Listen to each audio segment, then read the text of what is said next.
Лабораторийн ажил хоёр дээр бүгдээрээ цилиндр арга хурц салбарын эсрэг хэмжээсийг тодорхойлгоно. Юнит төрөнд ажлын зорилго ашигладаг багштайг танилцах хэрэгтэй. Уг лабораторийн ажлын зорилго бол цилиндр арга хурц салбарын хийцийн занглааны онцлог зориултыг судлах, хурц салбарын буюу редуктор болон цилиндр арга дамжуулгын үндсэн үзүүлэлтийг тодорхойлоход орших юм. Мөн бидний лабораторийн ташчдад цилиндр арга хурц салбар, штангын циркул, түүний гүн хэмжигч, үнцэг хэмжигч гэх дооч хэрэгтэй. За өдөр цилиндр арга хурц салбартайгаар танилццгаая.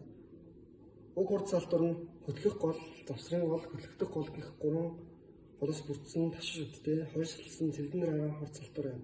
Шатлалт тус бүрийн хөтлөг болон хөтлөгдөх арааны шүдний тод тодорхойлж хурц салбарын дамжуулалтын хацаг болох юм.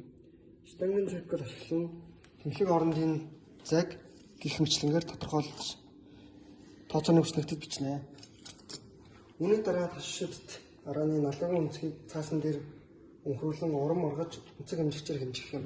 Цаасан дээр босоо шулуун татаж түүнийгэд араан дээр тавин үнцэг гаргаснаар бидний налгын үнцэг буюу бетамын тодорхойлогдох болно. Нэг болон 2 дугаар арааны хоорондоо харьцаж байгаа учраас ижлэхэн налгын үнцэгтэй. 2 болон 3 дугаар араа хоорондоо харьцсан болохоор мөн адил ижлэхэн налгын үнцэгтэй.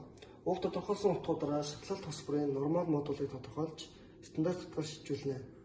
Хөтлөх арааны хувьд хэмжилт хийцгээе. Уг хөтлөх арааны хувьд түүний оройн дөргийн диаметр, үгийн дөргийн диаметрыг тус хэмжиж тооцооны өснөд бичнэ.